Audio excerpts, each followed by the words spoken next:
1 Timóteo, capítulo 1, versículo número 14, 15 e 16. E a graça de nosso Senhor superabundou com a fé e o amor que há em Jesus Cristo. Esta é uma palavra fiel e digna de toda a aceitação, que Cristo Jesus veio ao mundo para salvar os pecadores, dos quais eu sou o principal. Mas por isso alcancei misericórdia, para que em mim, que sou o principal dos pecadores, Jesus Cristo mostrasse toda a sua longanimidade, para exemplo dos que haviam de crer nele para a vida eterna. A palavra de Deus está falando a respeito da graça de Deus. Paulo diz que a graça do Senhor superabundou com fé e amor que há em Jesus Cristo na vida dele. Porque Paulo diz que era o pior dos pecadores, mas mesmo sendo o pior dos pecadores, a graça, a misericórdia, o amor de Deus foi derramado na vida dele, e ele se converteu e foi para o reino da glória do Senhor Jesus, mesmo sendo o principal dos pecadores. Porque Paulo diz no verso de número 13 que ele era blasfemo, ele blasfemava das coisas de Deus, achava que servia a Deus, achava que era um homem de Deus, porque seguia uma religião. Mas Paulo percebeu, quando se converteu ao Evangelho, que ele era um blasfemo. Blasfema, irmãos, é quando nós insultamos a Deus, quando nós criticamos as coisas de Deus, quando nós perseguimos as coisas concernentes a Jesus Cristo, nós nos tornamos blasfemos. Um homem pecador, prostituto, idólatra, viciado, drogado, é um blasfemo, porque está ouvindo a palavra de Deus e não aceita a palavra de Deus, despreza os ensinamentos, está blasfemando. Paulo diz: eu era blasfemo, eu era perseguidor, eu oprimi a igreja. Paulo prendeu cristãos, homens e mulheres de Deus. Paulo, quando os homens judeus estavam apedrejando o santo apóstolo Estevão, Paulo estava lá segurando as vestes daqueles que apedrejavam Estevão e gritando: é isso aí, apedreja, mata. E Paulo se tornou um dos maiores perseguidores da igreja. Recebeu carta dos fariseus, das autoridades judaicas, para ir para outras cidades, prender qualquer um que confessasse Jesus Cristo e obedecesse o Evangelho. Paulo foi um homem blasfemo da palavra de Deus. Mas por que eu estou dizendo isso esta noite? Porque eu quero mostrar para você, meu irmão, o tamanho da graça de Deus. Porque se a graça de Deus foi manifesta na vida do apóstolo Paulo, se derramou abundantemente na vida de Paulo, que era o pior dos pecadores, o principal dos pecadores, se a graça de Deus se derramou sobre aquele homem, principal dos pecadores, isto significa que a graça de Deus também pode perdoar os teus pecados, meu irmão. Você crê nisso? Amém? Porque o texto diz no versículo 15 que Jesus Cristo veio ao mundo para salvar os pecadores. Certo dia, Jesus estava pregando o Evangelho, e alguém se escandalizou porque Jesus estava sentado com um monte de pecador. Tinha ali prostituta, tinha ali ladrão, tinha ali bandido, tinha ali gente ruim da sociedade. Jesus estava ali comendo com ele, pregando para eles, mostrando o caminho do amor, o caminho da salvação, o caminho da vida eterna, e oferecendo o perdão dos pecados para ele. E alguém se escandalizou com Jesus, e Jesus abriu a boca dele e disse: olha, os bons, quem está bom, não precisa de médico, mas o doente precisa. Não é verdade? Que Jesus queria dizer: aqueles que não têm pecado não precisa de mim, mas aqueles que têm, esses precisam, porque eu vim para perdoar os pecados deles. Irmão, o pecado é a ferramenta que o diabo coloca na vida de um ser humano para separar ele de Deus. O pecado é a ferramenta do diabo. Por que o diabo tenta tanta gente todo dia? Alguém foi tentado aí essa semana pelo diabo? Eu fui 1 milhão de vezes, ou mais de 1 milhão. Alguém mais foi tentado aí pelo diabo? Até em casa você é tentado, né? Até em casa você é tentado. Por que o diabo tenta tanta gente? Porque ele sabe que se você cair na tentação do pecado que ele está te oferecendo, ele vai criar uma barreira de inimizade entre você e Deus. Você está entendendo isso? E havia essa barreira de inimizade entre o ser humano e Deus.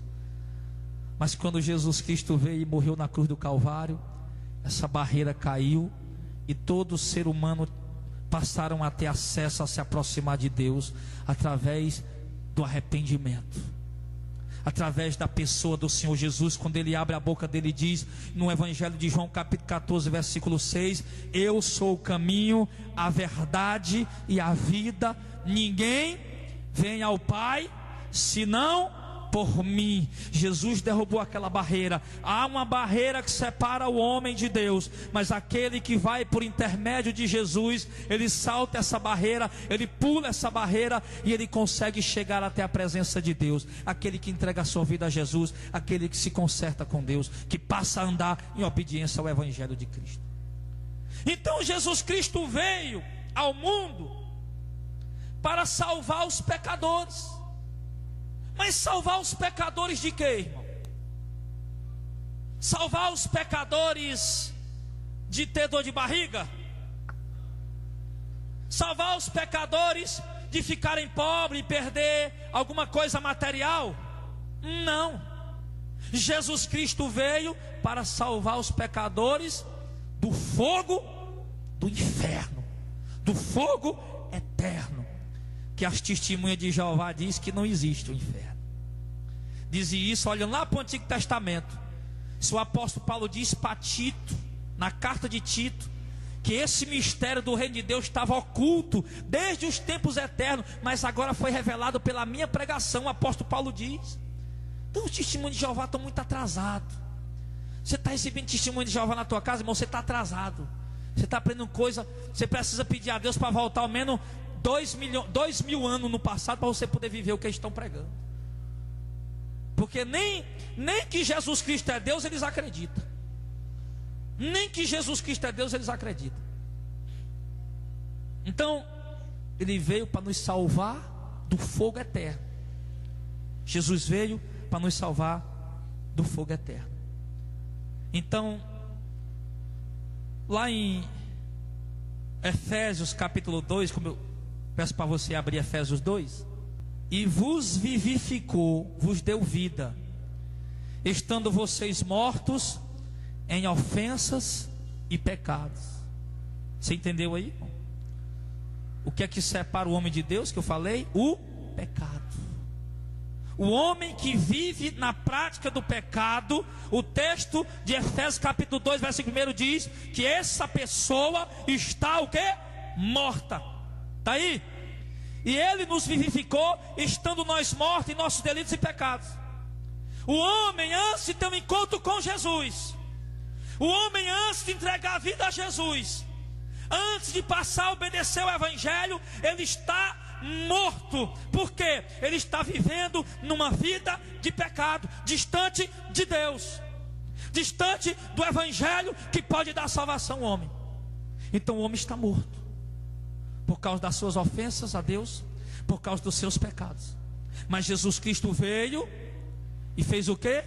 Nos vivificou, ou seja, deu vida àquele que estava morto. Você estava morto, irmão. Você estava morto lá no mundo.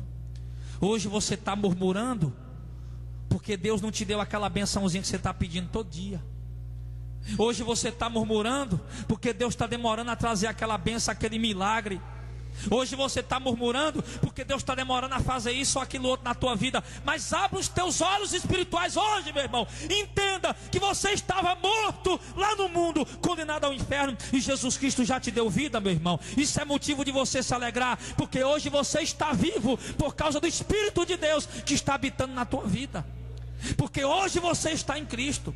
Embora esteja passando prova, embora esteja passando luta, embora esteja passando dificuldade, embora esteja passando tribulação, embora esteja sendo perseguido, embora esteja sendo caluniado, injuriado, desempregado, dificuldade, escassez, mas você está vivo, meu irmão. Em Cristo Jesus você está vivo. Ele nos deu vida.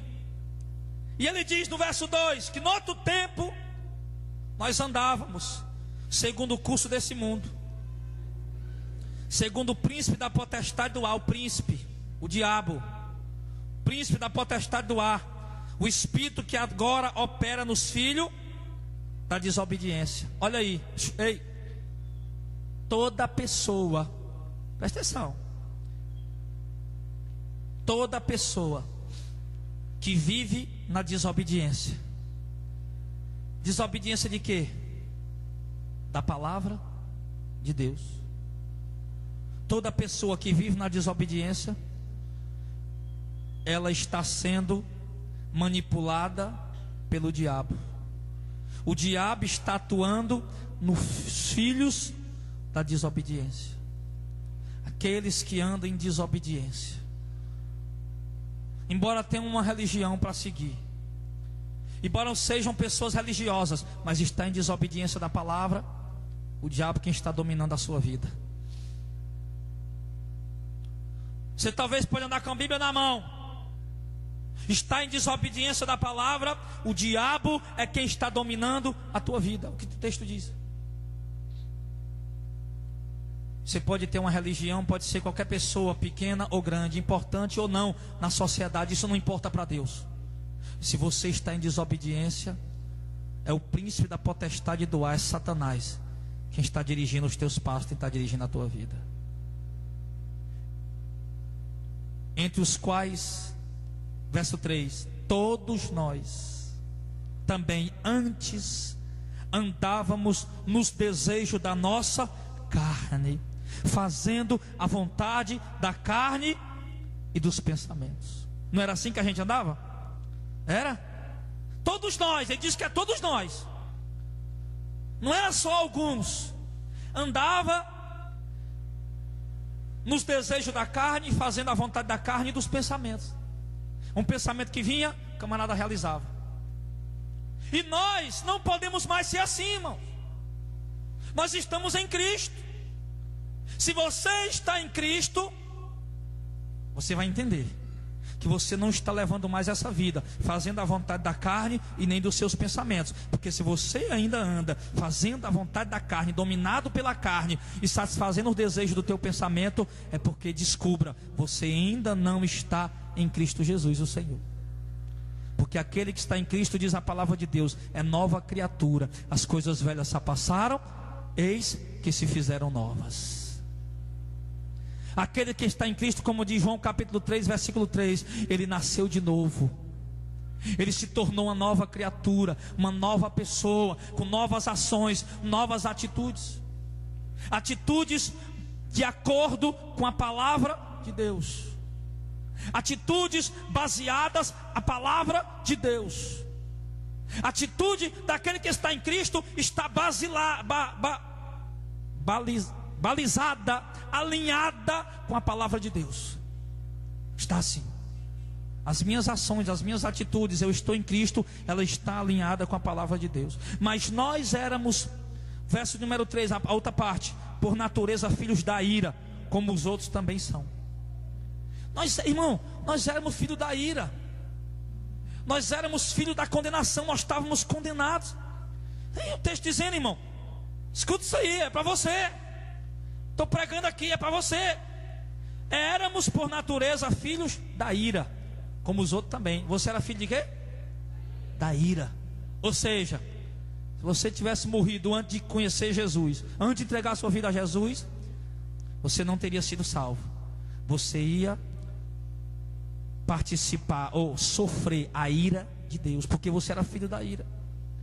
Esse é o propósito da pregação do Evangelho do Reino. Jesus mandou os discípulos. João Batista começou a pregar antes de Jesus: se arrependam porque o reino de Deus está próximo. João Batista foi preso, Jesus começou a pregar, e a mensagem de Jesus era essa: se arrependam porque o reino de Deus está perto. Jesus ajuntou 12 discípulos e disse: vão de aldeia em aldeia, cura os enfermos, ressuscite os mortos, glorifique os leprosos, e diga ao povo que se arrependa porque o reino de Deus está perto. A mensagem do Evangelho do Reino, irmão, é a mensagem de arrependimento. Por que Deus chama o homem ao arrependimento? Por que ontem nós encostamos o carro na praça? Estava lá vários irmãos lá comigo, do meu lado, me ajudando ali. A presença deles ali, orando, das irmãs que estavam lá. Fomos para o Metrópole ontem. Os irmãos aqui, o obreiro Aloysio, o obreiro Zezinho, o irmão, o obreiro Denis, o obreiro Zé Ayrton, ficaram aqui fazendo outro culto aqui na rua 19, né? E por que o obreiro Zezinho pegou Mateus 24 aqui? O obreiro Zezinho pregou Mateus 24 aqui. Eu preguei lá em 2 Pedro dizendo o povo que vigie, porque o diabo quer engolir eles.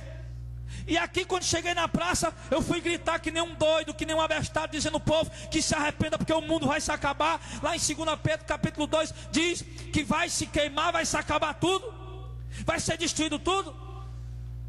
Não pregamos uma palavra, irmão, gostosa, saborosa, bonitinha, engraçadinha. Vem para Jesus, vem querido, Ele vai mudar a tua vida, Ele vai transformar, tem muita bênção para você, vem para Jesus. Não, nós estamos mostrando ao povo a ira de Deus que vai vir, e dizendo ao povo que se arrependa, porque eles são filhos da ira, como nós também éramos. Mas nós não somos melhor do que eles. Foi a graça de Deus que alcançou o maior dos pecadores, que era Paulo. Na geração dele, a graça de Deus alcançou o maior dos pecadores, que sou eu na minha geração, que é você hoje também. Vai alcançar essas vidas também, se nós pregar a verdade para eles. Nós éramos por natureza filhos da ira, como eles também. Você estava condenado ao inferno.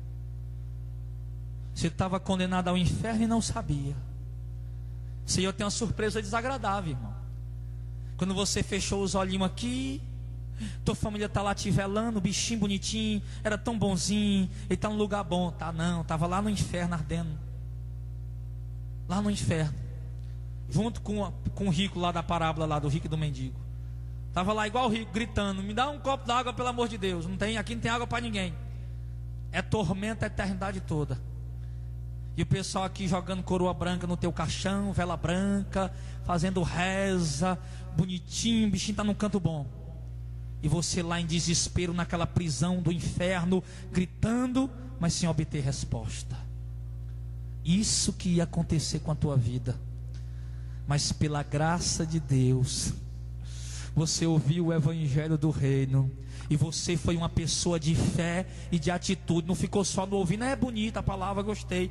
Fica na paz aí, pessoal, gostei. Não, você não ficou nessa. Você disse: eu ouvi essa palavra, eu acredito, ela é verdadeira, é o que está escrito. Eu quero esse Jesus para a minha vida, porque eu não quero ser condenado, eu quero herdar o reino de Deus. E você deu o primeiro passo, que foi entregar a sua vida a Jesus, e tem procurado, se esforçado para obedecer ao Evangelho. Mas você estava condenado. Você estava condenado. Pode ser Aquela velhinha bem boazinha que mora lá na esquina tal, da rua tal. Velhinha boazinha, nunca fumou, nunca bebeu, nunca falou mal da vida de ninguém. Mas ela não obedece ao Evangelho, ela não se converteu a Jesus, ela não conhece a palavra de Deus. Ela também está condenada. Porque o texto diz aqui, irmão: mas Deus, que é riquíssimo em misericórdia, pelo seu muito amor com que nos amou, estando nós ainda mortos em nossas ofensas, nos vivificou juntamente com Cristo. Pela graça sois salvo, e nos ressuscitou juntamente com Ele, e nos fez assentar nos lugares celestiais em Cristo, para mostrar nos séculos vindouros as bondades da riqueza da sua graça, pela sua benignidade para conosco em Cristo Jesus. Porque pela graça sois salvos por meio da... E isso não vem de vós, é dom de Deus, não vem das obras, para que ninguém se glorie. Olha o mistério aí, irmão. Por que a velhinha boazinha da esquina tal é tão boazinha? A bichinha nunca fez mal a ninguém, nunca falou mal da vida dos outros, nunca foi um forró, nunca bebeu, nunca fumou, nunca se prostituiu. E está condenada, porque ele diz aqui que a salvação é pela graça, por meio da fé. E isto não vem do homem, não vem de vocês. Paulo está dizendo, não vem de vocês, é um dom de Deus. Não vem, verso 9, leia aí, igreja. Não vem das obras. Oh, glória a Deus. Por que não vem das obras? Para que ninguém se glorie. Já pensou? A velhinha boazinha, eu inventei essa velha aqui agora. A velhinha boazinha da esquina fulano de tal, nunca fez mal a ninguém, chega lá: Jesus, eu vou para o reino de Deus. Por quê? Que eu nunca matei, nunca roubei, nunca vi isso, aquilo, outro. Já disse: você vai para o inferno, porque você não ouviu a minha palavra, não se converteu à minha palavra, você viveu na prática da idolatria, adorando os ídolos mortos. Está condenado, porque ninguém é salvo porque é bom. Amém, igreja? A salvação é pela graça. O que é graça? A palavra graça no original, Kyrios, que significa dom gratuito, ou dom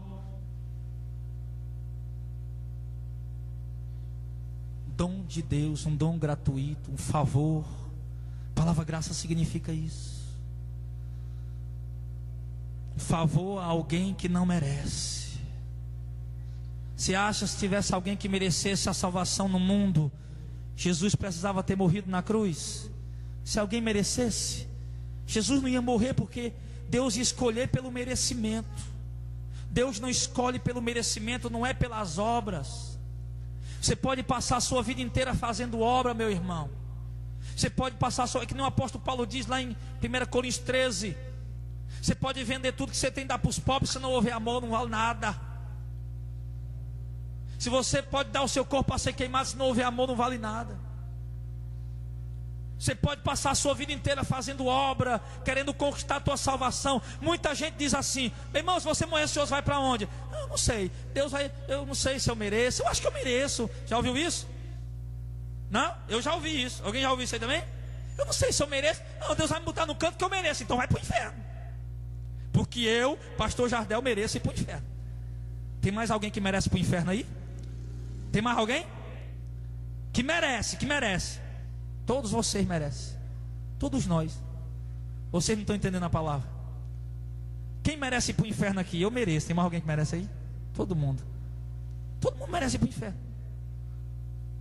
O texto está dizendo que a salvação não é pelo merecimento. Se você pedir a Deus o que você merece, se prepara para levar, para ir para o inferno. Meu Deus, me dá só o que eu mereço. Eita, Jesus, eu tenho pena. Diga: meu Deus, tem misericórdia de mim. Eu sou um pecador miserável. Me dá a salvação, me dá a vida eterna, porque senão eu estou condenado. Reconheça isso, meu irmão. Reconheça isso. Não vem das obras para que ninguém se glorie. É um dom de Deus. Aí, irmão, nós estávamos mortos ainda em nossas ofensas. Deus nos deu vida juntamente com Cristo e nos ressuscitou juntamente com Ele. Olha aí o mistério aí, está no verso 6. Nós estávamos mortos, né? O texto diz. Embora a gente estivesse vivo aqui no mundo, mas diante de Deus nós estávamos mortos. Então quando Jesus Cristo morreu no Calvário, quando Jesus morreu, que Ele ressuscitou, todos aqueles que ouviram a mensagem do Evangelho, creram, se converteram e procuram obedecer, Ele diz que esses ressuscitaram juntamente com Cristo. Ressuscitou com Cristo e nos fez assentar nos lugares celestiais em Cristo Jesus. Olha aí, irmão, olha a graça de Deus como é grande. Como se não bastasse hoje você estar com a sua salvação garantida, não porque você merece, você entendeu isso? Não porque você é bom, você entendeu isso? Não porque você fez obra boa, você entendeu isso? Mas pela graça de Deus, amém? Não, como se não bastasse hoje, eu estou com a minha salvação garantida, porque sei que sou um pecador miserável, que mereço a condenação, mas ouvi o Evangelho, Deus me deu o dom de acreditar, me deu a graça de crer, e eu criei, tenho procurado obedecer pela graça e a misericórdia na minha vida, então eu estou salvo. Como se isso não fosse o suficiente, Jesus Cristo é o primeiro homem que entrou no céu. Porque quando Jesus veio do céu, ele não era homem, ele era Deus. A Bíblia diz que ele estava no princípio com Deus, ele criou tudo. Foi ele que criou tudo, ele estava com Deus no princípio. A Bíblia diz que sem ele, nada do que existe teria sido feito. Ele é a causa da existência de tudo, Jesus. Só que Deus tinha um propósito, salvar a humanidade. Aí Jesus Cristo veio, nasceu de Maria. Aí ele assumiu uma forma humana. Assumiu uma forma humana. E aos 33 anos e meio, segundo a teologia comum, Jesus Cristo morreu e ressuscitou. Só que ali, ele ressuscitou como um homem. Jesus Cristo, homem, com corpo glorificado. Um homem com um corpo que não sente dores, que não sente necessidades, que não sente tristeza. Um homem com um corpo glorificado que não morre mais. E Jesus Cristo ressuscitou com este corpo e assentou-se à direita do Pai, da majestade nas alturas. Primeiro homem que entrou no céu, Jesus Cristo homem, entrou no céu e está à direita de Deus, o Pai. E a Bíblia diz que nós, eu e vocês, que cremos nele, que nos convertemos a ele, vai acontecer o mesmo conosco também. Que nós estaremos assentados com o Senhor também nos lugares celestiais. Você crê nisso, meu irmão? Amém? Crê. Então, essa é a salvação que Deus oferece para nós. Agora, se você folhear um pouco a Bíblia, lá no final dela, em Apocalipse, capítulo 20, se eu não me engano, capítulo 21, João está dizendo: eu vi um novo céu e uma nova terra, porque já o primeiro céu e a primeira terra passaram e o mar já não existe. E eu, João, vi também a cidade santa, a nova Jerusalém, que de Deus descia do céu, adereçada como esposa, ataviada para o seu marido. E ouvi uma grande voz do céu que dizia: eis aí o tabernáculo de Deus, com quem? Com os homens, pois com eles habitará. Deus habitará com os homens, e eles serão o seu povo, e o mesmo Deus estará com eles e será o seu Deus. E Deus, verso 4, Apocalipse 21, limpará dos seus olhos toda lágrima, e já não haverá mais morte, nem pranto, nem clamor, nem dor, porque as primeiras coisas passaram. Então essa é a salvação que Deus nos dá, o direito de herdar esse lugar onde Deus vai morar, e nós vamos morar com Deus, e Deus vai enxugar dos nossos olhos toda lágrima. Não vai haver morte, nem pranto, nem dor, nem clamor. É maravilhoso isso, irmão, amém? É maravilhoso. E ele diz: porque as primeiras coisas terão passado. As coisas desse mundo, doenças, as coisas, não existirá mais. E ele diz no verso número 4, no verso número 5: e aquele que estava sentado sobre o trono disse: eis que eu faço nova todas as coisas. Deus vai fazer tudo novo para nós, irmão, para nós. É para nós que Ele está fazendo isso. E disse-me, olha, foi que Deus mandou ele escrever, ó, escreve, está aqui, verso 5, parte B. E me disse: escreve, porque estas são as verdadeiras, aliás, porque estas palavras são verdadeiras e fiéis. Você está entendendo, irmão?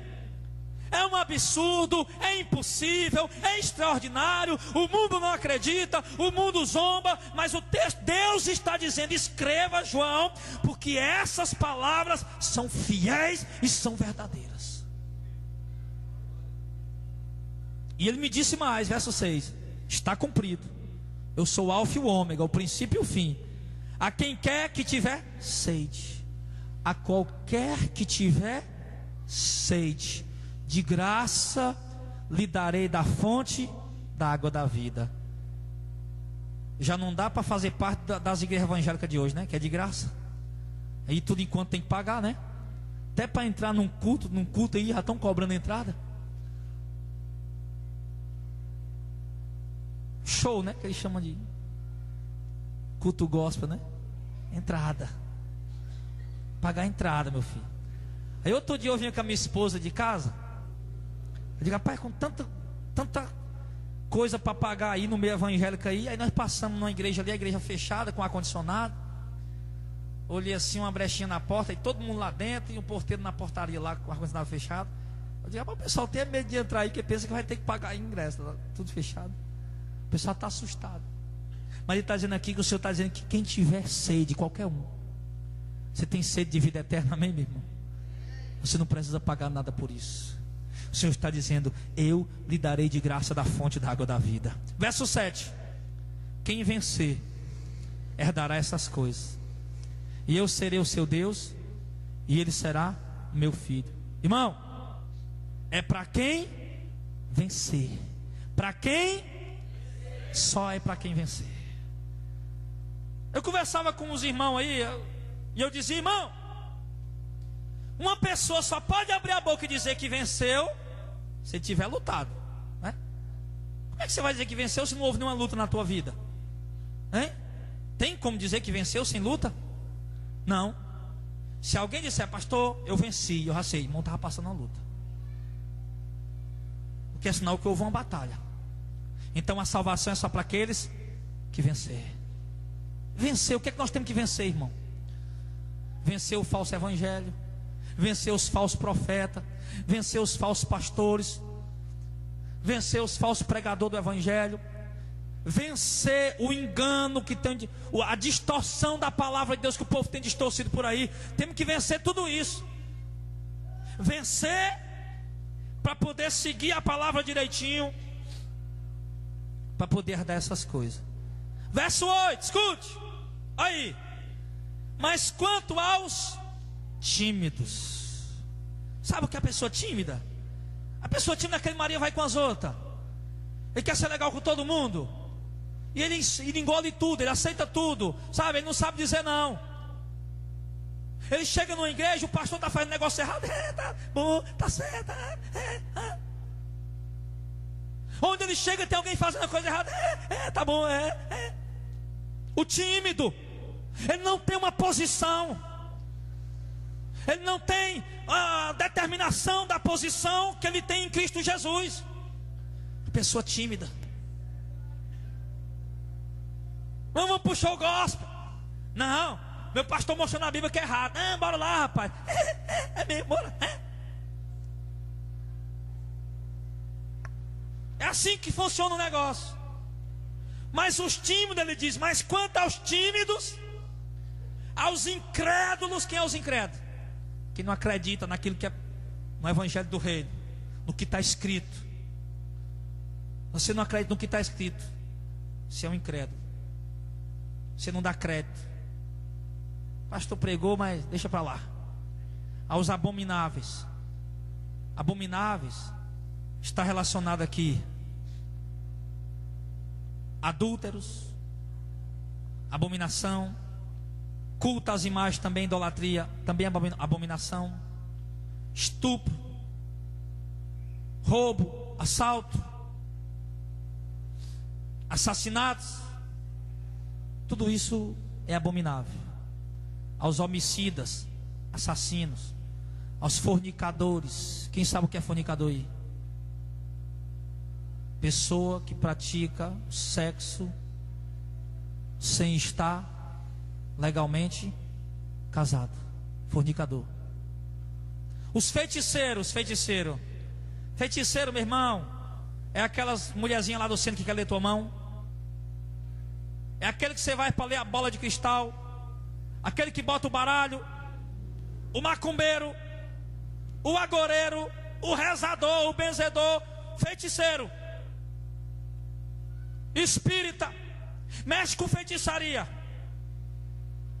Os idólatras. Uma das coisas que Deus mais advertiu o povo de Israel quando tirou do Egito: vocês não vão se dobrar diante de outro Deus. Está lá em Êxodo 20. Não se dobre diante de outro Deus. Não faça mais escultura. Idolatria. Os idólatras. Mas tem gente que idolatra na sua imagem, não. Tem gente que idolatra o dinheiro, porque o dinheiro também, a avareza também é idolatria. Tem gente que idolatra, tem um ídolo fulano de tal. O meu ídolo é o fulano Beltrano. Idolatria. Pessoa espernia, falta ficar louco, aquele desespero. Teu ídolo é o Ceará, é o Fortaleza, é o Flamengo, é o Vasco. Se torna um ídolo. Idolatria. E a todos os mentirosos.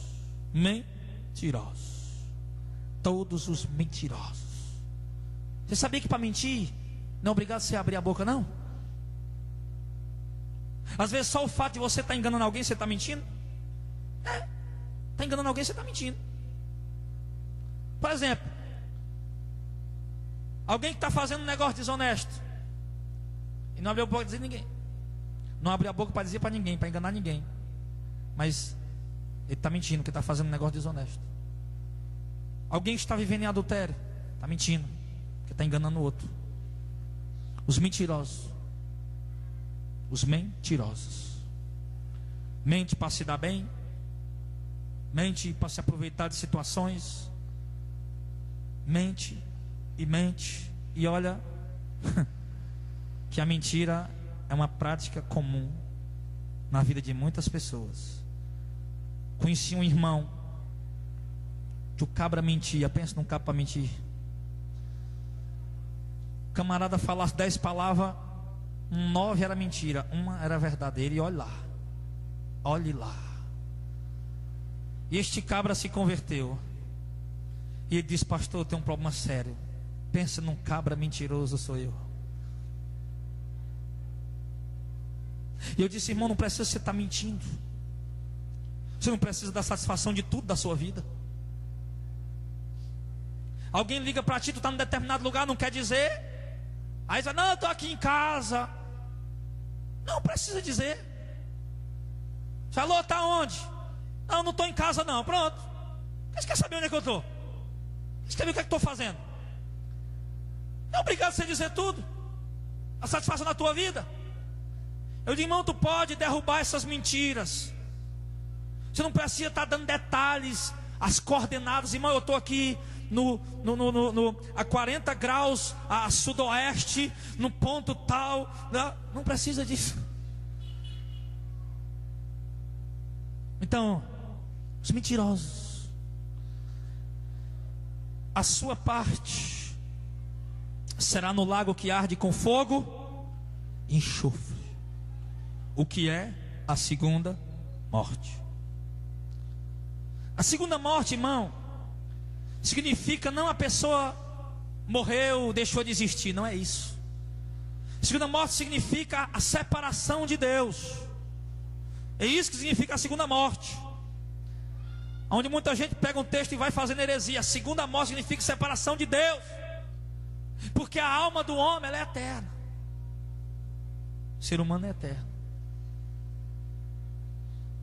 Então, a separação de Deus dentro de um lago de fogo e enxofre, essa é a segunda morte. Só que essa segunda morte, ela é tormento pelo século dos séculos, por toda a eternidade. Como diz aqui no capítulo 20, verso 10, que o diabo, a besta, o falso profeta, serão atormentados de dia e de noite para todo sempre. E aquele que não foi achado escrito no livro da vida vai ser jogado no lago de fogo e enxofre, aonde o diabo está, o falso profeta, a besta, e vai ser atormentado junto com o diabo para todo sempre, pelo século do século. Atormentado. Se o cara está sendo atormentado pelo século do século, é porque ele está vivo. Está morto porque está separado de Deus, mas está vivo. Como nós estávamos mortos, a Bíblia diz que nós estávamos mortos aqui na terra nos pecados. Hoje estamos vivos. Aquele que morre sem Jesus vai ser condenado no lago de fogo e enxofre e vai sofrer a eternidade toda. Então foi disso aqui, irmão, que Deus nos salvou. Amém?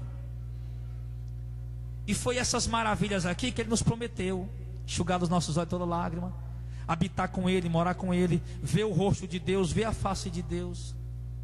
Porque Jesus Cristo morreu para nos salvar.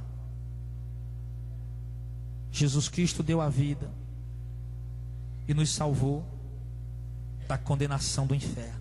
Então, você entenda isso essa noite, que Ele morreu para salvar os pecadores, dos quais nós somos os piores. Quando o homem reconhece que é pecador, quando o homem reconhece que é pecador, aí ele vai ter a humildade de se achegar a Deus e buscar o perdão de Deus. Mas enquanto o homem achar que é bom, porque tem gente que justifica tudo: não, pastor, eu só fiz isso por causa disso, eu só matei porque ele me xingou primeiro, eu só sentei a mão no pé do ouvido porque ele me xingou o nome, eu só fiz isso porque bota desculpa em tudo, em tudo. Mas quando você reconhecer que você é falho, você é um pecador miserável, e você precisa do perdão de Deus, porque você é filho da ira, e se você não se arrepender, não entregar a tua vida a Jesus, não passar a obedecer o Evangelho, você, por ser filho da ira, você vai ser condenado no inferno. Quando você entender isso essa noite, você vai dar o passo para Jesus. Você não vai soltar Jesus por nada. Você não vai soltar Jesus pela prostituta mais bonita. Você não vai soltar Jesus pelo uísque mais caro. Você não vai soltar Jesus pelo motel mais luxuoso. Você não vai soltar Jesus pelo negócio milionário desonesto. Você não vai soltar Jesus por nada. Quando você entender essa palavra.